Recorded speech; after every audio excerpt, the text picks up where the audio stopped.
we called the Fitzgerald to check on him and see how he was doing, and the last contact we had with him, he said, well, he was going along fine and holding his own and no problems. And then he kind of relaxed a little bit, you know, and he was in the sea return, and then when we couldn't see his lights, we figured we should be catching him a little bit because he'd checked down, and then he just wasn't there. Simply sailed into the maw of what might have been a freshwater hurricane and was chewed alive and just spit out. There still is no proximate cause for the loss of Fitzgerald. They cannot determine it. They cannot tell it. There were no witnesses. There were no survivors. She's laying on the bottom of the lake with 29 men. The answer why is unknown.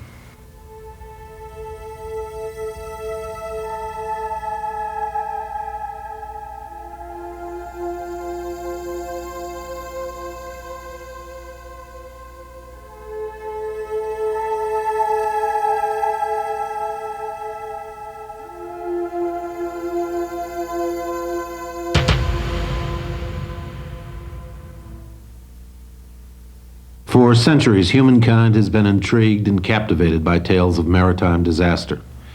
The sea, with its powerful pull, has issued a timeless siren's cry, beckoning adventurous souls to a marriage that offered its own challenges. It promised a lifetime of hard work, delivering its own individual rewards. And in all too many cases, it hinted of a doom much greater and much darker than a young boy's worst recurring nightmare. In America, the Great Lakes provide their own unique, colorful history. Carved out by a glacier and eternally supplied by nature, these huge bodies of water have been an integral part of a commerce that expanded as rapidly as the young nation itself. Business and industry issued their demands, which commercial shipping was all too eager to fulfill. Every conceivable type of freight, from lumber and iron ore to grain and dry goods, were hauled by huge vessels moving from port to port, edging their way through these lakes' cold waters. Disasters, however, were inevitable. Those navigating the Great Lakes learned all too quickly that nature exacted its own deadly tolls from those striking bargains with her. Storms on the lakes could be fierce and unrelenting, especially those that created boiling seas and huge walls of waves when autumn was changing to winter. Master mariners encountered uncompromising nor'easters that battered wooden ships to tinder. Even enormous steamers, built to modern, safety-minded specifications, faced demise when the seas erupted in anger. It is not by accident or whim that Lake Superior is known by experienced sailors as Old Treacherous. The floors of our Great Lakes volunteer silent testimony to this. Each sunken vessel, ghostly presences indeed, are stark reminders to those who explore them today. Of all the Great Lakes maritime disasters, one captures the imagination quite like the story of the SS Edmund Fitzgerald, the giant bulk carrier that sank in a violent Lake Superior storm on November 10th, 1975, carrying 29 men to their watery graves. There are a number of reasons for the interest in this particular shipwreck. Maritime historians are intrigued by the fact that it sank in such modern times, and science and technology combined to make such ships virtually unsinkable. But sink she did, and in very little time, some estimate as little as 10 seconds. There's no doubt either that the great success of Gordon Lightfoot's popular song, The Wreck of the Edmund Fitzgerald, which rose to #1 on the charts in 1977, added to the public interest in the Fitzgerald's final voyage.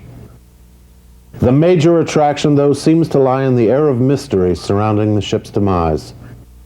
Decades have passed since the Fitzgerald's sad and violent ending.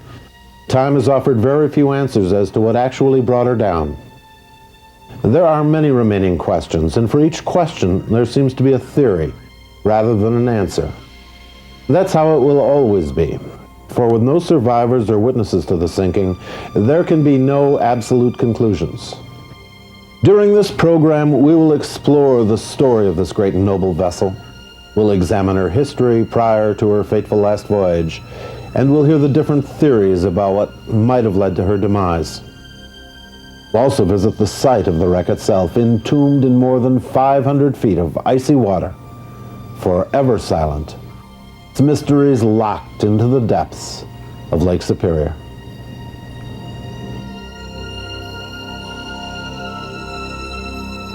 Built in Michigan in 1958 by Great Lakes Engineering for the Northwestern Mutual Life Insurance Company, the SS Edmund Fitzgerald was truly a vessel for its time. At 729 feet in length, 75 feet in breadth, and a gross tonnage of 13,632 pounds, the Fitzgerald boasted a tremendous cargo capacity. Nicknamed the Big Fitz, it was the largest ship ever to sail in Great Lakes waters at the time of its launching. The bulk carrier's ability was tested repeatedly in its 17 years of service. Although it was named after Northwestern Mutual's chairman of the board and called Milwaukee, Wisconsin its home port, the Fitzgerald could usually be found working in Lake Superior, hauling cargoes of taconite pellets, iron ore, coal, and grain between ports originating in Minnesota and ending in Ohio on the shores of Lake Erie. A look at the Fitzgerald's performance record indicates just how efficient she was. On June 19, 1960, while carrying 25,172 net tons of iron ore pellets, the Fitzgerald established a new record for single shipment tonnage transported through the Soo Canal locks. Then, in 1964, the Fitzgerald set a new record for the greatest tonnage carried through the locks in any one season. This was only the beginning. Over the ensuing years, the Edmund Fitzgerald set new standards for the Great Lakes shipping industry by repeatedly breaking its own records. During 1966 alone, the Fitzgerald broke its own single-trip tonnage record 6 times. Over the course of its 17-year history, the ship endured a number of scrapes, accidents, and close calls, but none serious enough to put her out of operation for any noteworthy period of time. In the fall of 1969, she experienced minor hull damage when she grounded near the Soo locks. The following spring, she collided with another ship. On several occasions, she hit the lock walls at the Soo. Although these incidents were hardly what could be considered routine, they were not so far out of the ordinary as to merit special attention from shipping officials. As fate would have it, the Fitzgerald received her last spar deck inspection on October 31st, 1975, a mere 10 days before the ship's final journey. At that time, inspectors found damage to 4 of the ship's 21 cargo hatches, but the damage was regarded as routine, and the Fitzgerald was permitted to close out its current shipping season on the condition that repairs be made prior to the opening of the new season the following spring. Whenever there is a shipwreck resulting in loss of human life, there are bound to be questions about safety measures taken to prohibit such loss. Over the years, Great Lakes storms have necessitated the change in a number of safety standards, especially in terms of ship-to-shore and ship-to-ship communication. The Fitzgerald was well equipped to handle anything the Great Lakes had to offer, or so it seemed. It conformed to the Coast Guard's safety regulations and appeared to be prepared to confront even the worst-case scenario. Ironically, some of these safety features only added to the mystery surrounding the sinking of the Edmund Fitzgerald. For instance, there were 3 marine radio telephones aboard the Fitzgerald, 2 that ran from the ship's power, and 1 that operated on rechargeable batteries. Radio contact became vital when the ship's 2 radar units were disabled during the storm in the Fitz's final voyage, and the ship radioed for navigational assistance. Unfortunately, no one aboard the Fitzgerald ever sent a distress message indicating that the ship was sinking, or that it was even in danger of going down. Then there's the issue of the Fitzgerald's life-saving equipment. The Fitzgerald was equipped with 2 50-man lifeboats, as well as 2 25-man life rafts. more than adequate for handling the ship's officers and crew. In the search for the Fitzgerald, both lifeboats were recovered, both badly damaged. In its report on the sinking of the Edmund Fitzgerald, the Coast Guard concluded that, quote, "There was no evidence that the crew of the Fitzgerald made any attempt to use any life-saving equipment, or that life-saving equipment or its performance contributed in any way to this casualty." What this, along with a lack of radio contact, suggests is twofold. First, the Fitzgerald sank very quickly.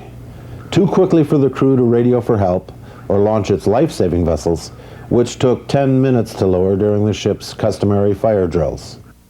Second, and perhaps more eerie, it is possible, if not likely, that the captain and crew of the Fitzgerald were unaware of the grave danger they were in until the ship had taken a nosedive and was actually on her way to the floor of Lake Superior. What then happened to the Edmund Fitzgerald on that terrible night on the lake in November 1975? To hazard so much as a guess, we must begin with the story of her fateful last voyage.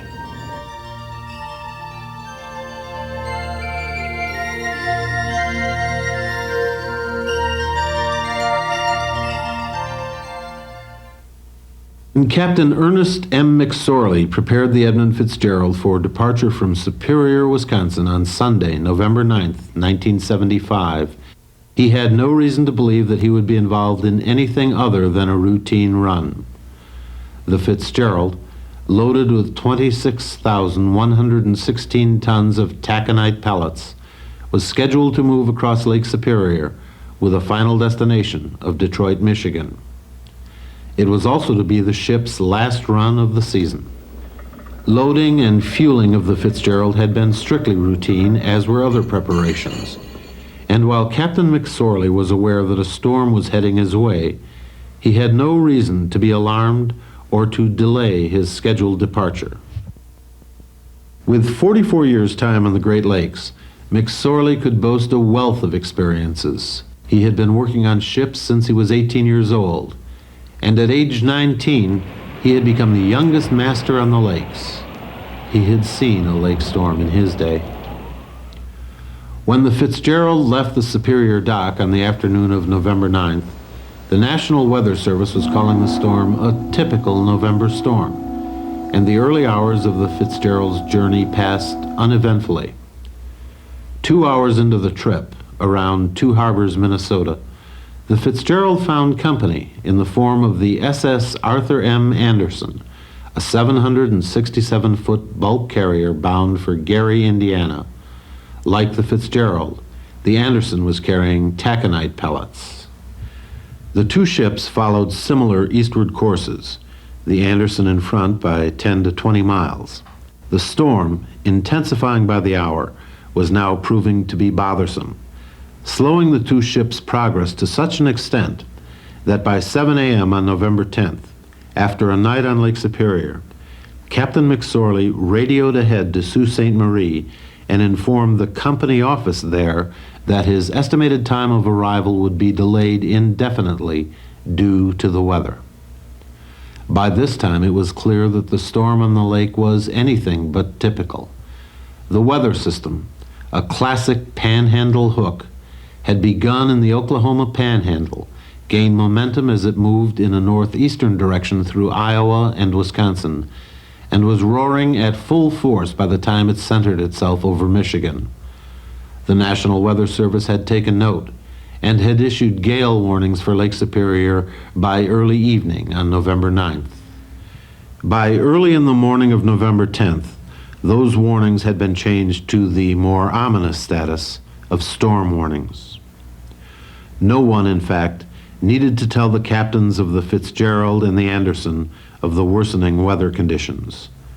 Battered by heavy winds and high seas, the vessels forged ahead, their respective captains agreeing to alter their courses from the normal Lake Superior shipping lanes to a safer but longer route that would give them at least minimal protection from the eastern shore of the lake.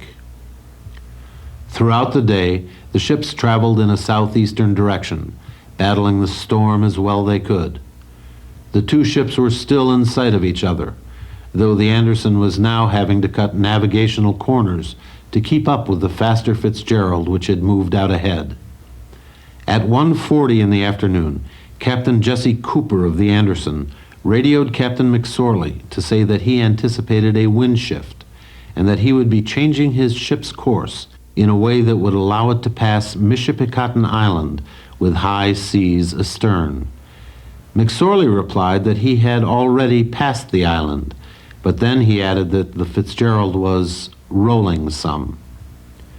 The ship's journeys continued, the Fitzgerald about 16 miles ahead of the Anderson. The winds picked up considerably, and a heavy snow began to fall. By mid-afternoon, the Anderson had lost sight of the Fitzgerald. No one would ever see her again.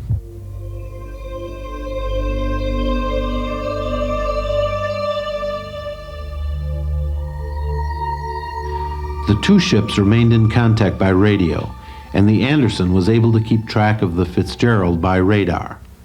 With 25 to 35-foot waves now washing over the decks of the Anderson, Captain Cooper had concerns of his own, but he couldn't help but be concerned about the plight of the Fitzgerald. Dead ahead were the 6 Fathom Shoals, a potentially dangerous area of shallows north of Caribou Island. The weighed-down ships, buffeted about in high seas, had to be very cautious to avoid being grounded in this area. And while Captain Cooper altered his course to bypass the shoals, he was concerned about the course the Fitzgerald was taking. As he would later admit, the Fitz was moving closer to the 6 Fathom Shoals than he would have wanted his own ship to be. Whether the Fitzgerald actually hit bottom on the 6 Fathom Shoals or elsewhere is a mystery that will always be debated, but there is no question that the ship was suffering damage at the hands of the storm. Only 10 minutes after he had spoken to the Anderson, Captain McSorley radioed again with more ominous news.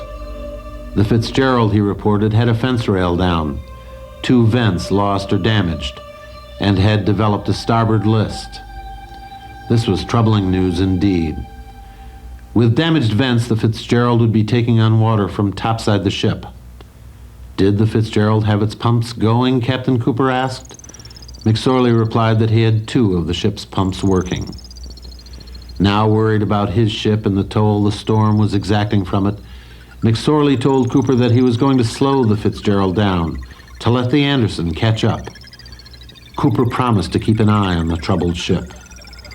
Cooper was no sooner off the radio with McSorley than he received another message on the radio, this one from the Coast Guard. The Soo locks had been closed due to the intensity of the storm, and all ships on Lake Superior were advised to find safe anchorage. With winds howling at more than 80 miles an hour and some waves rising to the height of 2 or 3-story buildings, the lake promised doom to those who dared to defy its power. This was the kind of storm that comes around once in every few decades, if not once a century.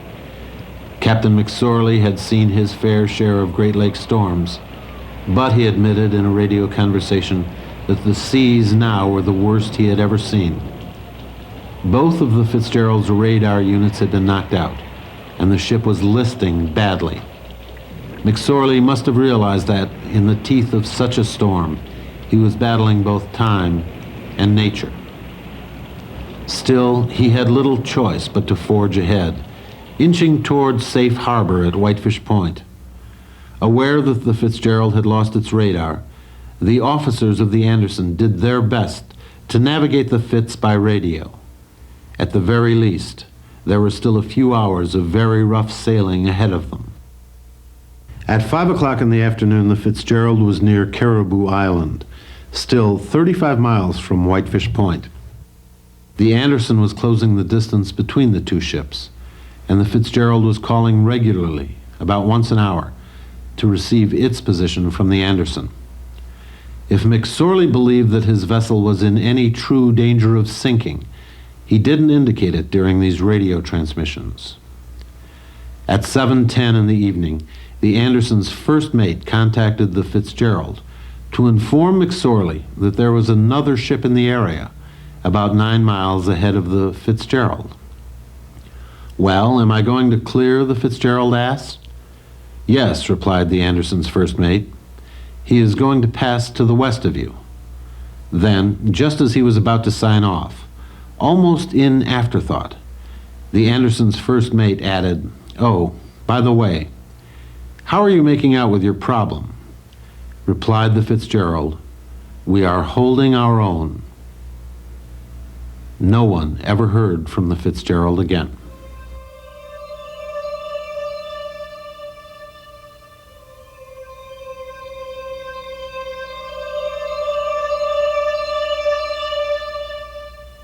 No one will ever know for certain what happened to the Edmund Fitzgerald after that final radio transmission.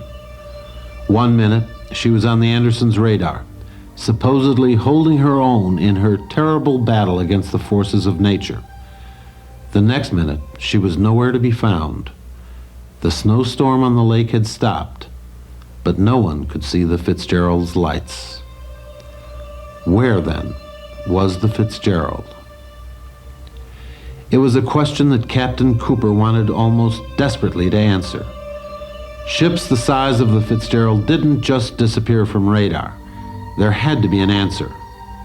And Cooper prayed it wasn't the one he feared. He tried several times, unsuccessfully, to contact the Fitzgerald, hoping against hope that her lights couldn't be seen because she had suffered a power blackout. When he failed to make contact, he called other ships in the area to make certain that his radio was working properly and to see if other ships could spot the Fitzgerald on their radar. He learned that his radio was working fine, and no, the Fitzgerald was not on another ship's radar. Cooper called the Coast Guard, which was not especially concerned. Ships, by tradition, would disappear in storms, only to reappear at a later time. The Fitzgerald had probably found shelter somewhere and was waiting out the storm. The Anderson skipper was not so certain. He had been on the lake with the Fitzgerald the whole time, and he knew of the Fitzgerald's problems. Something must have happened, even if he hadn't received a distress signal of any sort. "I am very concerned with the welfare of the steamer Edmund Fitzgerald," Cooper told the Coast Guard in a radio conversation just 10 minutes after his first. "He was right in front of us, expecting a little difficulty. He was taking on a small amount of water, and most of the upbound ships have passed him. I can see no lights as before, and I don't have him on radar. I just hope he didn't take a nosedive."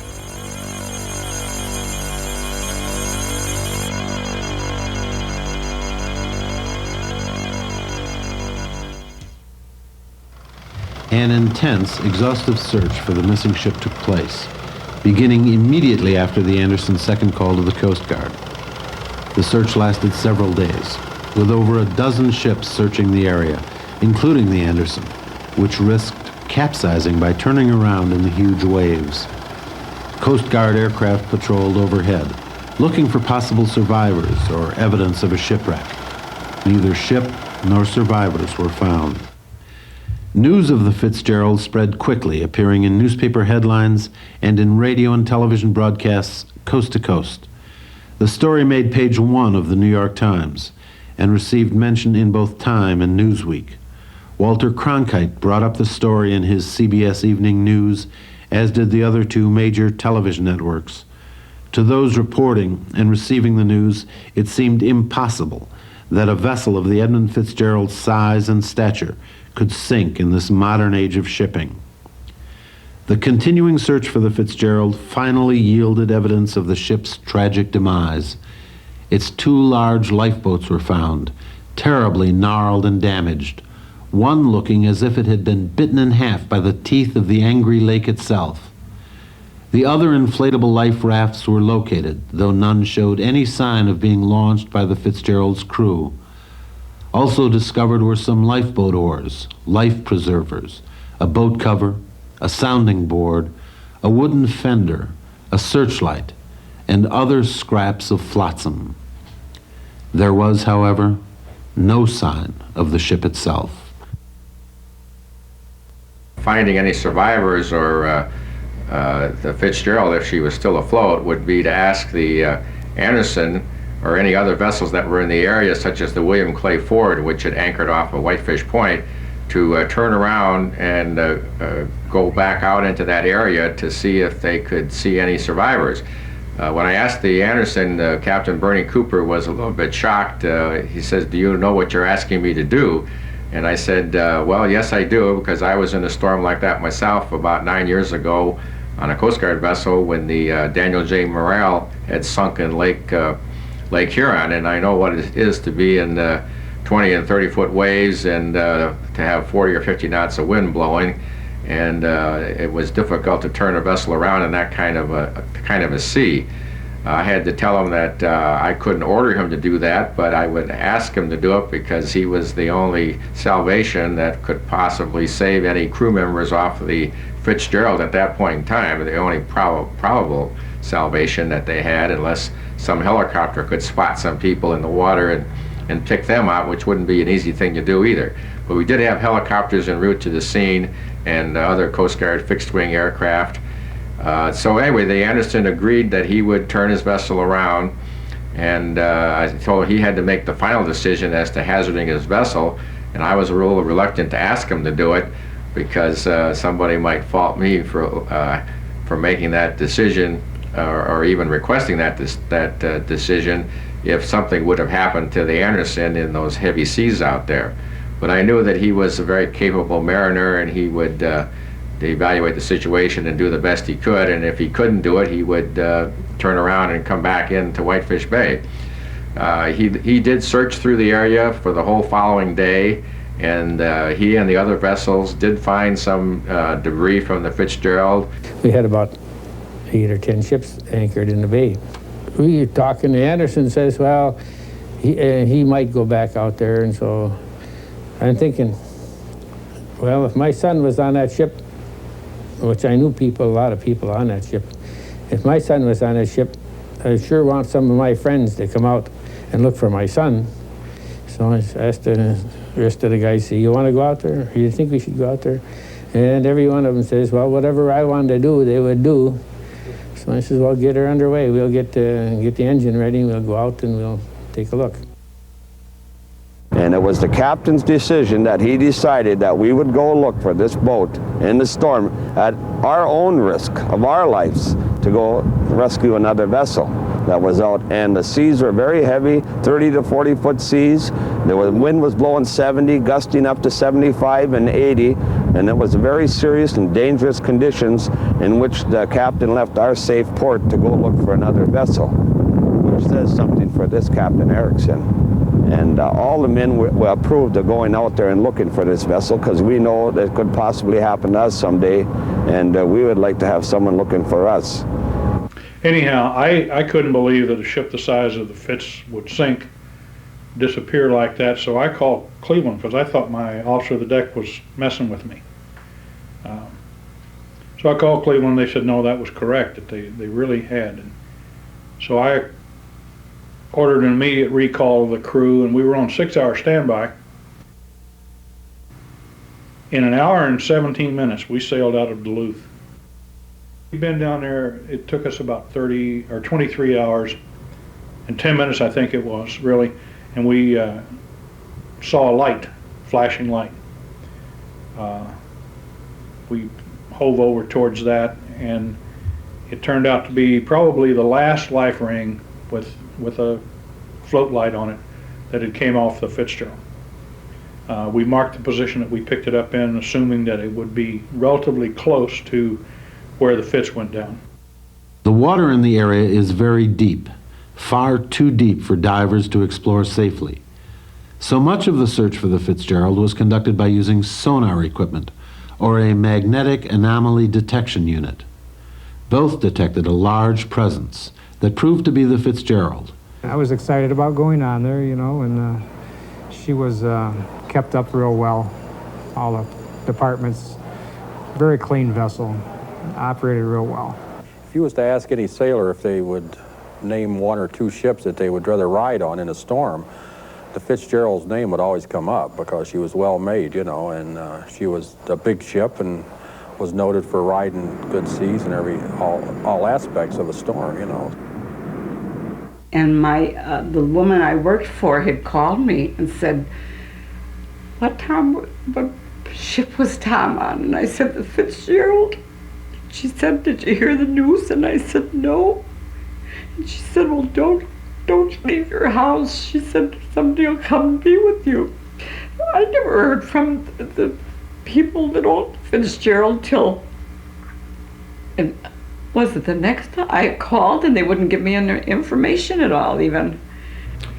After we listened to the testimony, we decided that we just had to take a look at the wreck of the Edmund Fitzgerald. The board looked at 4 alternatives. One was to drop a camera over the side, fly it by the vessel, and hope that you got something useful. That was not of great potential value. The second possibility was to put divers down. Now the vessel sunk in 530 feet of water, which meant the dive would be a saturated dive, something out of a habitat. The diver would have about an hour at the outside, time on the bottom, before he had to get back into habitat and rest because of the high pressures. If the diver got hung up on the debris or wreckage, you pretty much rode him off. There wasn't much you could do. We didn't feel that we would gain much from the divers because you can't find too many divers that are knowledgeable naval architects and so on. You still have to communicate with them. We also looked at putting down a manned submersible. The manned submersible would have 1 operator and 1 observer, and we could put an observer down that had a lot of ship knowledge.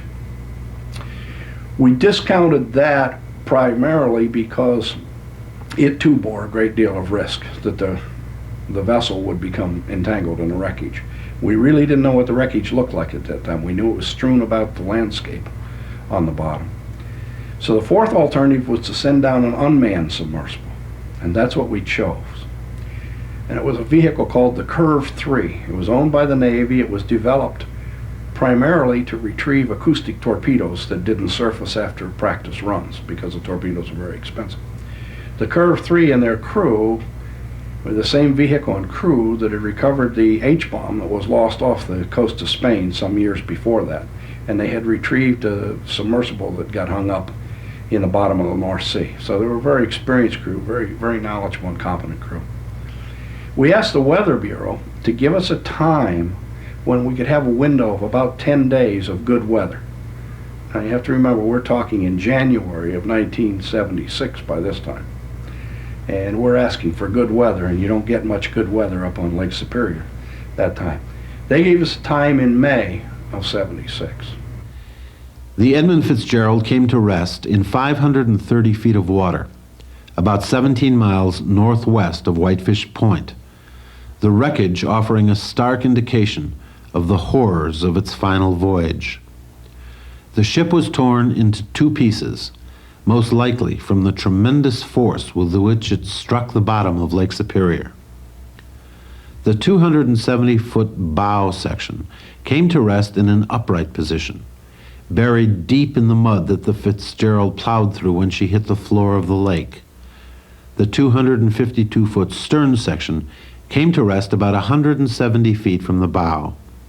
This section wound up in an inverted position, the Fitzgerald's massive propeller and rudder facing upward, nearly intact. The damage to both sections is extensive. The first pictures and videotapes were taken during a 9-day period, beginning on May 20th, 1976, just over 6 months after the Fitz went down. All told, the Navy Curve unit spent over 56 hours exploring the wreck, taking 895 photographs and recording 43,255 feet of videotape. The Curve, or Controlled Underwater Recovery Vehicle, is essentially a 6 by 6 by 15-foot frame that acts as a mobile underwater photo unit. Equipped with lights and 3 propulsion units that move it around, the remote-controlled unit operates on electricity supplied through a cable running from the ship to the unit. Curve 3 houses 2 video cameras and 1 35mm still camera. What you are about to see are images of the Edmund Fitzgerald taken by Curve 3 in the cold, dark, and murky waters of Lake Superior.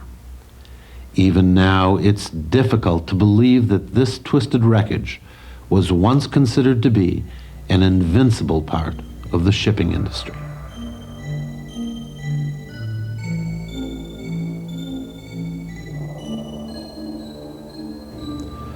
The Fitzgerald's pilot house, resting silent in the cold, dark depths of Lake Superior.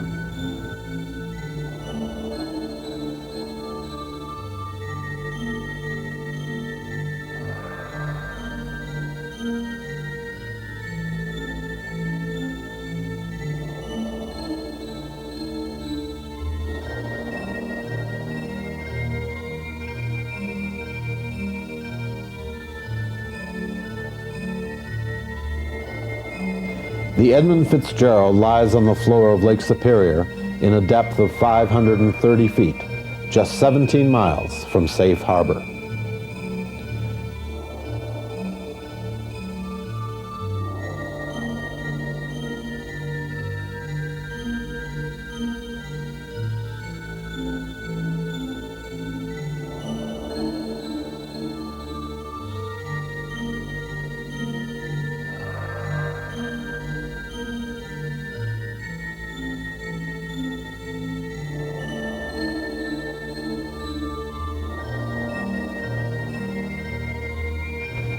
The Edmund Fitzgerald's stern lies upside down. The letters that spell out Edmund Fitzgerald.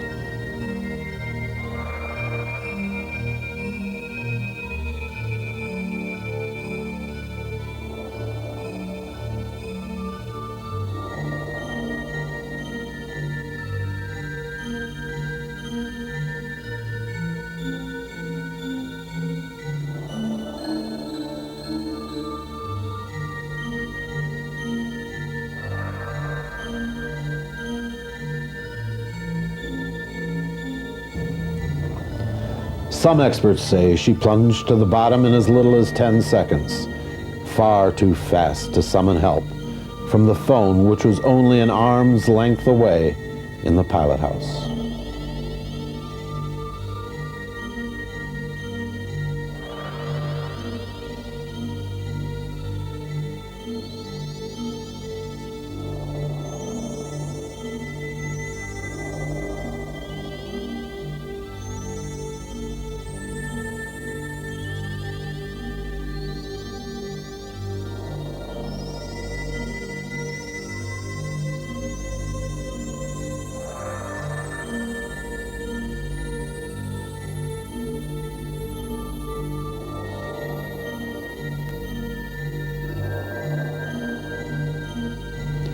Twisted plates of metal, resulting from the bow severing from the stern as she plunged below the lake's surface.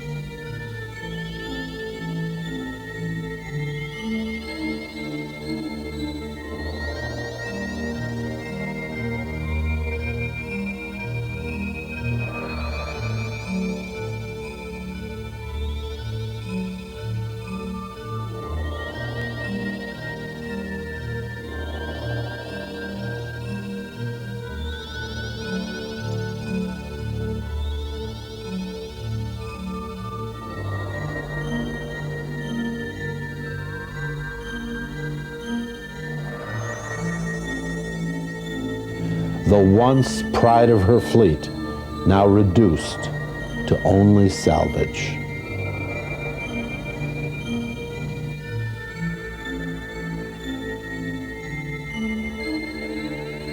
As the water smashed in the front windows of the pilot house, every crewman would have been pushed down the rear stairs leading to the ship's hold and the lower deck.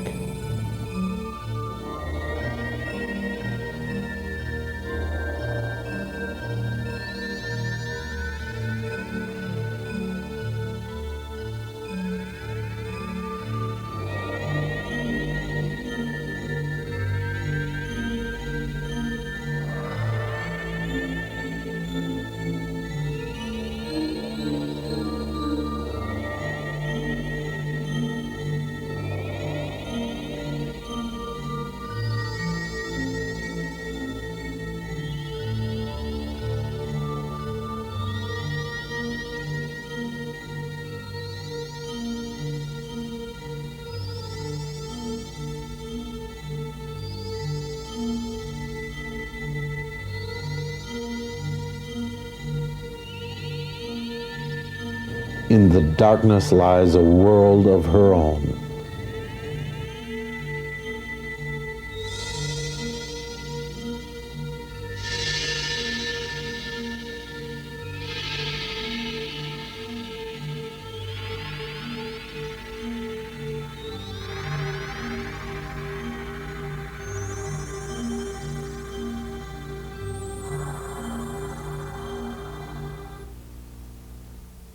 Sadly, all the underwater footage in the world cannot answer one basic question. Why did the Edmund Fitzgerald sink on that fateful November night? This is a question that has troubled and challenged maritime experts for decades. And when all is said and done, when all the evidence has been gathered and sifted through and debated, one is still left with only maddening theory and speculation. Generally speaking, there are four basic theories which in turn have spawned a number of variations. The first is the theory advanced by the United States Coast Guard, which conducted an exhaustive investigation shortly after the Fitzgerald went down. The board's final report concluded that the most probable cause of the loss of the Edmund Fitzgerald was water entering the cargo hold through defective hatch closures, causing the vessel to lose buoyancy and sink. The sinking was rapid because the vessel had no reserve buoyancy left, so when she came over the crest of a wave and the bow plunged in, the vessel continued on. This was borne out by the photographs that showed that the crew on the bridge had not even put on life jackets. The year following the issuance of the board's report, the Coast Guard started hose testing hatch covers. We found that 5 vessels had been made with a very thin hatch gasket.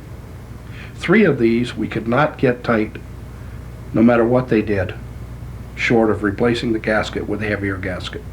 A 4th vessel was not sailing, so we don't know what the story was there. She never did sail again, a sister of the Fitzgerald. And the 5th vessel was the Edmund Fitzgerald, lying on the bottom of Lake Superior.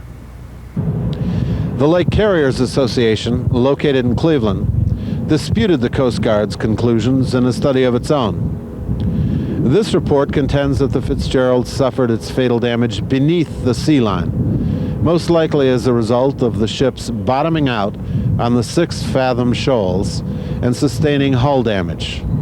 Such damage could not be seen by present-day underwater surveys, since it would be buried in the mud that covers much of the Fitzgerald's broken bow section.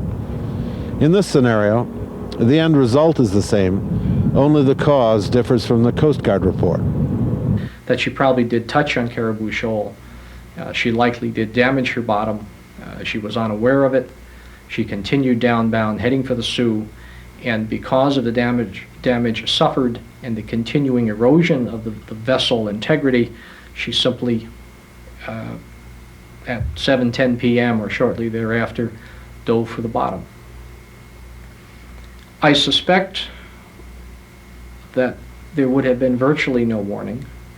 I mean, my gosh, here's a mic cable in the pilot house to the emergency radio, literally an arm's length away from the crew or the captain or the master. And all he has to do is reach out and hit that mic button. He has instant communication with the Anderson, and it never happened. So I would suggest that the actual moment of loss was perhaps a minute. The time it took the vessel to sink, perhaps 5 minutes. But in that 5 minutes, there was no time to take any effective action of any kind to save life, limb, or the vessel. One interesting theory, advanced by Robert J. Hemming in his book, Gales of November, can support either the Coast Guard or the Lake Carriers Association theories. In this one, the Fitzgerald, listing badly as a result of water taken in, is overwhelmed by a massive wave that tips the bow, shifting the cargo weight to the front and causing the Fitzgerald to suddenly submarine to the bottom of the lake. Finally, there is the theory that the Fitzgerald suffered a stress fracture and broke into 2 pieces while it was still afloat. The Edmund Fitzgerald did a fatigue break on the surface of Lake Superior due to the fact she was overpowered and understructured. She broke midship, humpbacked, her bottom still connected, She did a power dive to the bottom. She struck the bottom of the lake and is embedded at 27 feet on her stem, or forward section. She did a body slam and broke apart. Her stern section did a couple passes at the forward section, doing much damage, and finally she squatted and went over the deck, dumping her taconite on the deck like a salt shaker with the cover off.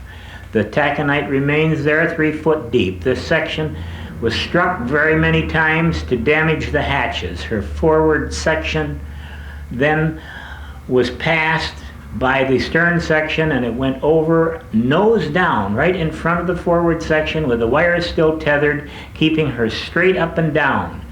With the power still on, she finally quit and her boilers went off. She did a dance around the forward section, making the strikes, then going up and making several strikes like the clapper in a bell onto the pilot house.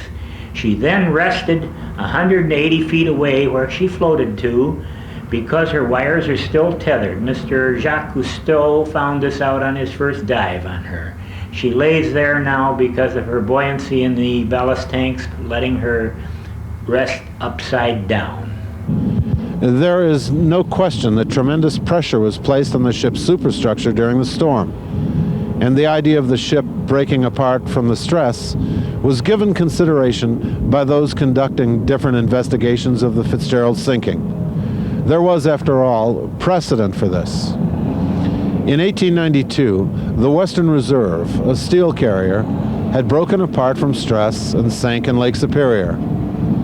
In more recent times, the Carl Bradley had split and sank in Lake Michigan in 1958, while the Daniel J. Morrell had a similar fate on Lake Huron in 1966. The second possibility was that the vessel broke up on the surface and sank. We didn't give a lot of weight to that only because the sections were all found together. On the Daniel J. Morrell, which had broken on the surface, the vessels were found 4 miles apart, the pieces. And this one, they were found within 2,000 yards, 2,000 feet. So the pieces went down together. Now, it could have cracked on the surface, taken water, and gone down. It's obviously in more than one piece on the bottom, but that's from crash damage. That's plunging into the bottom. Because the calculation showed that the vessel was probably doing about 30 miles an hour when it struck the bottom of the lake. And that would cause a lot of the damage, similar to what you see in an airplane crash. So we didn't give a high weight to that, but we couldn't say that it wasn't possible. It was a possibility that she broke on the surface. The concept of the Fitzgerald sinking, I support the theory that she did lose some enough positive buoyancy where that she took a nosedive like a submarine would, where that once you start diving, that's impossible for the ship to recover if you don't have enough buoyancy left. Even a submarine, when it dives, if it wasn't for the bow planes and their ability to blow ballast, they would also hit the bottom. So in this case, where the Fitzgerald, once she started down, there was really a point of no return. I personally think that she just slowly but surely filled up with water. And at one point in time, one of those 30-foot waves hit her just right and just rolled her right under. I don't think she hogged and sagged in half, because there were, there's the bow section a little bit, 6 hatches say, and the stern section in 6 hatches, and there's still 9 hatches missing. All that center section is just a rolled up mess. And there were huge waves, crashing, high winds. The Whitefish area was equally terrible and from all accounts worse at that time. The loss of the Fitzgerald was, in my opinion, most likely caused by running aground on the shoulder of Caribou Island. I don't think we'll ever know for sure, but that seems to be the most plausible of the theories. The hatch cover theories and others certainly have a certain level of credibility, but I think weighing all the evidence, the shoaling seems to be the most plausible of the theories. The massive ship of that size, the strength of the ship, lead credence to the idea that that would be a way that would provide sufficient damage to cause its loss. We couldn't come to a firm conclusion where we could say that the proximate cause, that is, the cause beyond a reasonable doubt, was any of the potential loss categories. We said that it could have been one of several things. The vessel could have been aground. We knew that she passed within a mile of a shoal. We had asked the Canadians to go out and resurvey it. They had resurveyed it and found that there was a shoal. It wasn't in a spot charted on the American chart, but it wasn't too far away. So we had to leave that as a possibility, that she went aground. We didn't give that a strong weight because the vessel was built without subdivision. When we did the computer analysis of the vessel, we found that if she tore her bottom out in the forward 2/3 of the vessel, and we know she didn't do it in the after third because we could see the bottom, if she tore it out in the forward 2/3 of the vessel and didn't rip into the double bottoms, that is, into the cargo hold itself, but only into the water tanks, she could make it to Whitefish. Now, the vessel would be pretty well have her decks awash, so it was an iffy thing, but she could make it to Whitefish. If she tore into her cargo hold, opened up the plate between the cargo hold and the water bottoms, the vessel would sink rapidly because it had no subdivision. But this didn't happen. The report was at 3:30 of her first difficulty, and by the nature of the report that she had a list, that her fence was down, indicated that the problem had occurred sometime previous to that. And then the vessel stayed afloat until 1900 or 7 p.m. It just didn't add up that that would happen if you tore into the inner bottoms. Right here would be a drain over here, and here would be a drain over here, like so, where they pumped out of the cargo hold, okay? That would be the ordinary thing on a lake vessel.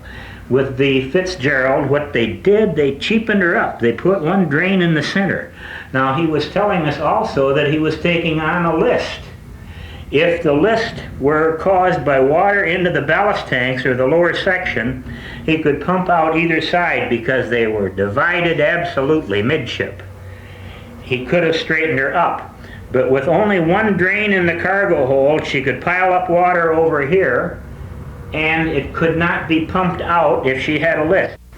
There were a number of things in doing the research that I discovered that surprised me greatly. Number one was the abysmal lack of search and rescue capability on the Great Lakes as possessed by the Coast Guard at that time and at this time. The situation still has not improved.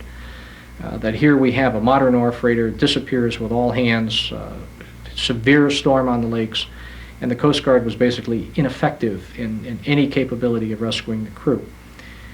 If indeed the vessel had not disappeared, if indeed it simply had been incapacitated, was still afloat but sinking rapidly, and they needed to get a vessel out there to rescue the crew, they couldn't have done it. They simply didn't have the capability. Yeah, and along with that, the fact that here we are in 1975 and we did not have an approved survival suit for use by commercial sailors. These suits had been in use on the Great Lakes unofficially really since the 1920s. We're looking at a neoprene suit or a canvas suit that you can get into, seals at the neck, and allows you to survive the cold water and literally stay alive. But because these were not classified as Class A life-saving devices, the Coast Guard prohibited their being provided to the crew of commercial vessels. Had they been provided and had anyone been injured or killed in the use of them because they were not approved, the vessel owners would have been held liable. So the rescue technology, the self-rescue technology, has simply not kept pace.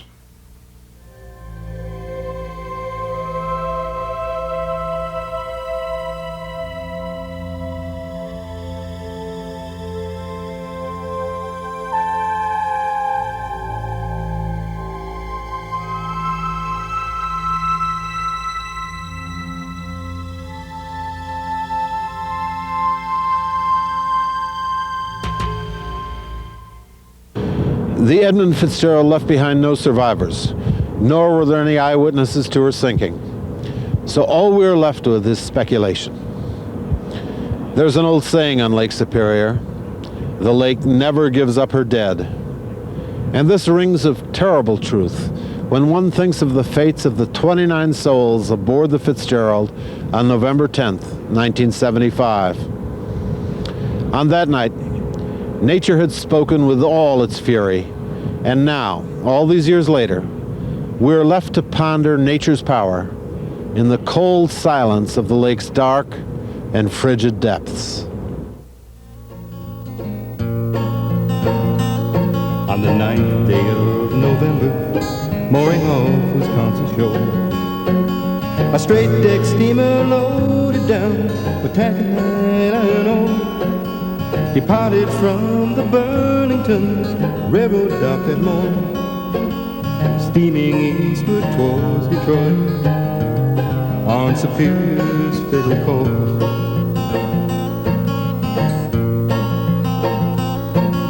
The savage Great Lakes northerner, unleashing all its force, was breaking seas across the deck when Fitzgerald halted course toward the lee of the Canadian shore. The master and his crew braved the deadly waters near the shores of Caribou.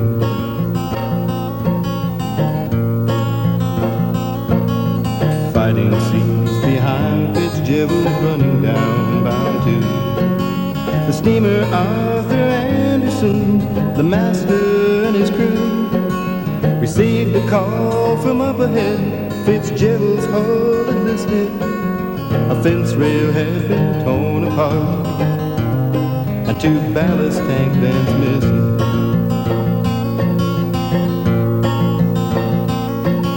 The radar systems of Fitzgerald failed against the gale. The Anderson assisted as they steered a southeast trail. The seas were climbing higher as the icy northern blew the iron boats around the rocky shores of Caribou.